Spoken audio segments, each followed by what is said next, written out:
Voilà, chose promise, chose due. Antonio Pinheiro est avec nous en direct sur RVL. Marie-Claire, je vais être contente d'avoir ton deuxième poète en direct ici, donc par téléphone. Antonio, bonjour. Oui, bonjour à Marie-Claire et bonjour à toute l'équipe. Bonjour Antonio.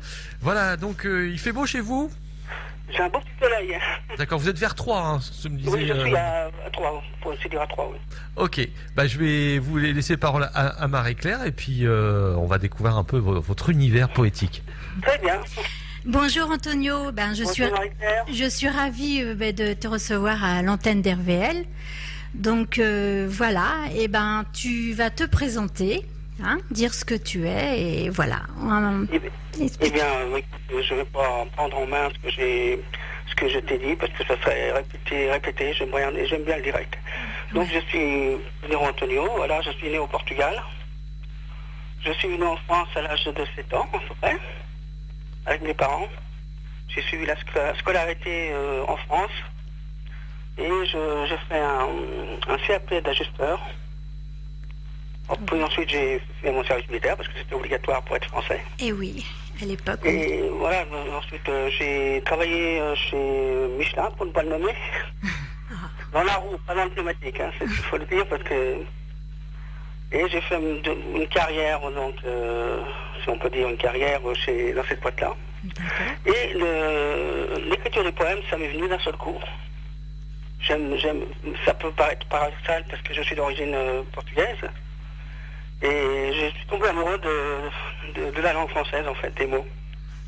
Et ça m'est venu là, les poèmes. Donc j'écris depuis 5-7 ans, à peu près. Voilà, c'est en gros ce que je voulais dire. Si Marie-Claire, si tu as des questions un peu plus pertinentes, j'attends.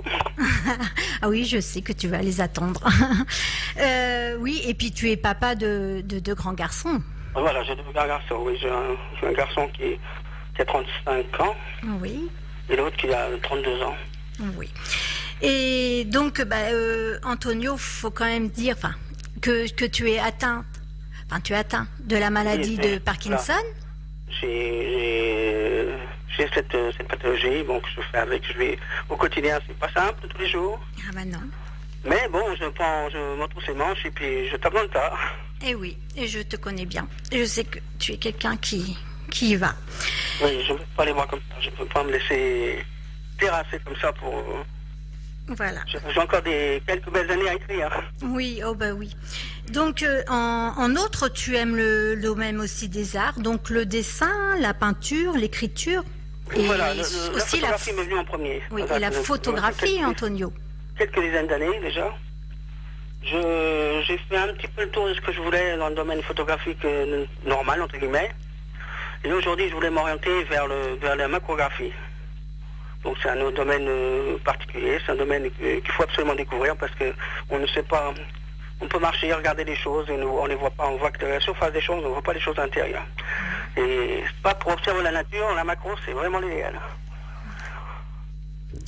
Oui. Alors, je vais... Donc, à quel âge, as-tu trouvé ton amour pour la poésie? Eh bien, ça fait à peu près 7 ans à peu près. Oui. Je ne savais même pas que j'étais tombé amoureux de la poésie. Finalement, j'aimais écrire et je me suis mis à écrire. Puis je trouvais que c'était pas nunuche. Non, c'est beau. Et voilà, quand j'écris quelque chose, j'aime me parfaire. J'aime que les choses soient assez carrées. Oui. Et je suis obtus parfois dans l'écriture, mais j'y vais. Alors une chose que je voulais relever seulement, je ne regarde jamais un dictionnaire. Oui, ça tu me l'avais déjà dit, c'est vrai. Tout te vient comme ça. Oui, je ne regarde jamais un dictionnaire, c'est vrai que... Oui, puis donc l'amour de la poésie, c'est vrai que j'ai été sur un site où on pouvait poster et photographies, et création, et dessin, et poésie. Donc c'était bien, je faisais un pack, un tour dans là. Et ça m'a aidé à écrire, ça m'a aidé un petit peu à booster, quoi. Oui. Alors j'écris, c'est quelqu'un qui ne dort pas beaucoup, comme beaucoup de personnes, je pense. Et j'écris beaucoup la nuit. C'est vraiment une source, le silence, c'est une source d'inspiration. Ben oui, oui, c'est vrai. Et c'est vrai que pour écrire, la nuit nous porte bien conseil, bien, des fois. Et donc, Antonio, tu as des lectures préférées? Oui, alors j'ai lu, la dernière chose que j'ai lue, c'est Les Enfants de la Terre. C'est une saga. Alors je la recommande à tout le monde parce que c'est quelque chose de magnifique. C'est une saga que les gens de lecture que je ne lisais pas. Et quand je m'y suis mis, j'ai oublié d'aller manger. Ceux qui veulent faire un régime. C'est une très bonne saga, oui. C'est la dernière que j'ai lue, en fait. D'accord. En classe, dans quelle matière étais-tu bon? Alors j'étais un peu feignant, il faut l'admettre que j'étais un peu feignant en étant jeune. Hein. Et j'excellais dans le dessin, le sport et les travaux manuels un petit peu. Ça me plaisait beaucoup, donc j'excellais. En fait, je pense que quand je me donnais la force d'aller vers les choses, je réussissais. Malheureusement, bon, quand on est gosse, on fait un peu des bêtises, quoi. Ah bah oui. Et le français? Le français, j'ai eu une félicitation 2 ans après que je suis arrivé en France. J'étais premier dans la classe en français. Ah, bah c'est bien. Alors ça j'ai eu un point d'interrogation au-dessus de la tête. Qu'est-ce qui m'arrive? Et puis voilà, oui, j'ai eu bon français. C'était déjà le début de l'amour des mots, en fait. Oui, oui. Donc on a parlé de ton métier, donc tu as travaillé pour Michelin. Voilà. Et est-ce que tu as travaillé un petit peu dans le domaine littéraire? Non, pas du tout. Pas du tout. Pas du tout. C'est vraiment quelque chose qui m'a... Je n'ai même pas pensé, en fait. Je crois que je fais les choses... Excuse-moi si je te coupe la parole, Marie-Claire. Vas-y. Mais je pense que je fais les choses par coup de cœur. Oui. Et donc quand ça me vient, je me lance, je suis quelqu'un de passionné, quand ça vient, je me lance à fond. D'accord. Et qu'est-ce qui t'inspire dans tes poèmes? La nature, l'amour, les paysages? C'est varié, comme tu as pu le remarquer quand je t'ai passé quelques textes. Oui. C'est vraiment le coup de cœur du moment. Hein.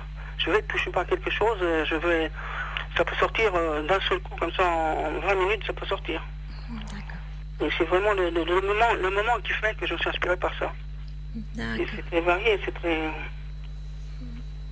C'est des coups de cœur comme ça qui arrivent. Et je me l'explique pas, en fait. Non, bah, c'est comme ça. Et c'est vrai que, bon, toi, tu dis que tu écris beaucoup la nuit. Oui. Voilà, voilà, si ça te prend, enfin, si les choses arrivent, hop, faut que tu les mettes sur papier. Voilà, c'est vrai qu'à ce moment-là, l'horizon est peut-être allégé, et ça arrive mieux, mais bon, c'est vrai qu'à ce moment-là, la nuit, le silence, c'est criant de vérité, en fait. Et comment dire, et dans ta famille, est-ce qu'il y avait... Alors non, c'est là que ça me paraît un petit peu bizarre, parce que dans ma famille, personne. Ouais, personne n'est dans les arts, n'est dans la littérature, personne. J'ai eu mon second fils qui commence à s'intéresser un peu. Quand il lit par hasard quelques textes, parce que j'ai beau leur montrer, les deux ils ne lisent pas. Quand il lit par hasard un texte, il s'assoit et puis il le regarde 2 fois. Oui, il est surpris. Oui, il est surpris. Voilà. Il est surpris parce que c'est vrai que j'ai pas fait un cursus scolaire très important. Et bon, lui, il a eu la chance de poursuivre ses études, de faire des études longues. Oui. Donc, il tombe un peu sur des nues que papa, il puisse faire ça. Ah, bah voilà. Et comment dire, est-ce que tu as publié, toi, des poèmes? Non. En fait, je n'ai pas publié pour simple raison que quand je fais... Pardon, excusez-moi. Quand je fais des textes, quand j'écris ou quand je fais autre chose, je le fais pour moi déjà. Et je prends plaisir à le faire. Si c'est pour publier, si c'est pour que je sois obligé de faire pour quelque chose, pour avoir un but précis, ça m'intéresse moi en fait. Et si par exemple quelqu'un te demandait, par exemple, d'écrire une pièce de théâtre ou des choses comme ça? Ça serait un défi, oui, je le ferai. Tu le feras. Oui, je le ferai. Je le ferai, ça serait un défi, oui.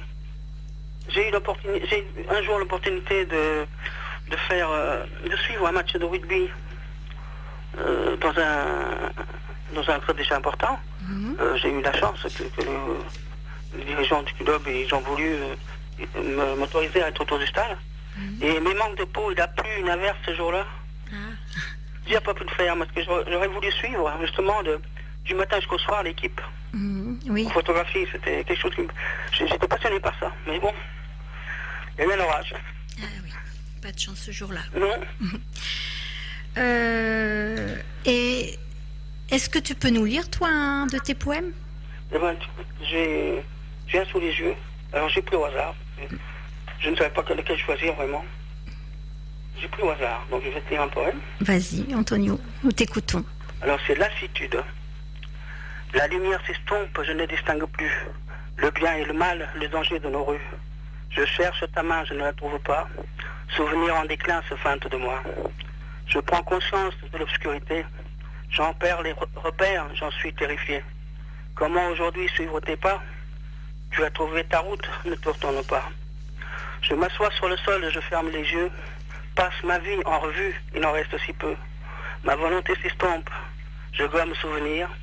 Je pense à toi, j'en souffre de martyr. Voilà, c'était court, mais c'est... Oui, très joli. C'est un peu un état d'âme que j'avais à un moment donné, et voilà. Très, très joli. Et comment dire... ah oui, et la photo, tu écris aussi sur tes photos? J'écris sur... D'habitude, je décore mes textes avec des photos que je fais. Je décore beaucoup, puis ce qui m'a valu de perdre beaucoup de textes, parce que l'hébergeur sur l'internet que j'avais pris n'était pas sérieux, puis il a fermé, et tous mes textes sont partis. Ah, ça c'est bien dommage. Oui. Ah oui. Alors moi j'ai une question à vous poser, Antonio. Oui, vous avez dit en début d'émission que vous étiez d'origine portugaise. Est-ce que vous avez justement traduit vos poèmes en portugais? C'est pas du tout pareil, et les envoyé dans votre famille là-bas? C'est que je n'ai pas... J'ai pas une année de scolarité portugaise. D'accord, ok. Alors je ne peux pas... Je le parle, mais je ne l'écris pas. Ah, d'accord. Ok, bah voilà. Sinon, oui, c'est un exercice qui m'aurait plu, oui. Mais bon, en partie ma famille parle français. D'accord. C'est vrai que occasionnellement j'en vois quelque chose, mais je ne veux pas trop me mettre en lumière non plus en avant, et je veux pas que ça soit dit que je me fais mousser avec ça. Mais c'est vrai que c'est un exercice qui m'aurait plu si j'avais su. Mais j'ai fait qu'un an de scolarité, donc c'est pas assez pour mettre les faits. C'est sûr. En tout cas, est-ce que vous avez aussi publié plein d'ouvrages autres que la photographie dans la poésie? Vous avez un projet où vous avez déjà fait appel à vous? Tout à l'heure, Marie-Claire vous a posé pour le théâtre, mais pour la chanson ou autre chose, vous avez eu des gens qui vous ont fait l'appel à vous? J'ai aucun contact parce que comme je ne publie pas ce que j'écris. D'accord. Donc j'ai un retour qui est moindre, bien sûr. Mais c'est quelque chose qui me plaît. De publier vos poèmes, des fois il peut avoir des retours. Des petites maisons d'édition ou les mettre sur internet. Déjà, vous l'avez déjà fait, vous avez dit en plus malheureusement perdu vos textes, mais par exemple par l'intermédiaire déjà de Marie-Claire à la radio, et ça vous dit pas de le mettre sur papier voilà, et que pense aussi votre entourage de vos poèmes? Alors mon entourage, comme je l'ai dit à Marie-Claire tout à l'heure, mes enfants, ils sont pas trop accros. Bon, à part le deuxième, il me pose des questions, il me demande pourquoi je publie pas. En ce moment, il me demande pourquoi je publie pas, il me tasse avec ça. Mais c'est vrai que l'entourage proche aussi, des amis, de la famille, cousins, cousines, qui s'intéressent davantage que mes propres enfants. Mais effectivement, quand je relis les textes que j'ai faits, je me demande si c'est moi qui les ai faits. Ah oui. Alors, vous avez aussi vous parlez de famille, justement, ça tombe bien, ça va anticiper ma question. Par exemple, des chanteurs, quand ils sont en famille, on leur demande de chanter. Est-ce que on vous demande de raconter des poèmes quand vous êtes en famille, c'est-à-dire en fête de famille? Voilà. Alors, non, parce que quand on est en réunion de famille, peu le savent. C'est vrai? Oui, peu le savent. C'était un choix de votre part? Oui, je faisais ça pour moi, et puis je trouvais pas la nécessité étaler ce que je faisais. Ah oui, mais c'est beau. C'est simplement ça. Alors, il risque peut-être, puisque après l'interview sera courant de la semaine prochaine diffusée sur Internet, il risque peut-être par hasard de tomber sur votre interview et puis être agréablement surpris. Oui, mais j'ai des gens qui sont surpris. Monsieur, j'ai des personnes qui sont surprises. Je vais dans mes textes, je ne suis pas, je suis rarement superficiel. Lorsque j'écris, je veux que ça soit poignant, je veux que ça soit quelque chose qui touche. Oui. Et donc, c'est pour ça que je ne m'étends pas. Mais évidemment, si quelqu'un me contactait pour écrire quelque chose de précis, d'accord, je relève des défis, bien sûr. Bon. Je suis quelqu'un qui relève des défis. Pas de poésie engagée, par exemple, non. C'est pas votre tasse de thé. Non, une poésie engagée, non, c'est... Il y a trop, en fait, moi, c'est une poésie libre que je fais. Et dans la poésie, il y a beaucoup de comment dire, de barrières, beaucoup de choses à suivre. La poésie, c'est vraiment quelque chose de très structuré. Oui, oui. Et moi, je suis une poésie libre, donc je suis un peu saltimbanque de la poésie. Oui, et c'est vrai, Antonio, toi, tu exprimes tes émotions, tes joies, tes peines dans tes textes. Voilà, c'est ça. Voilà, c'est ce que tu as envie d'écrire, ce que tu vis, et voilà. Et c'est tout à fait ça, Marie-Claire. Voilà. Moi, j'ai eu l'occasion de côtoyer, enfin, de rencontrer sur Internet une personne.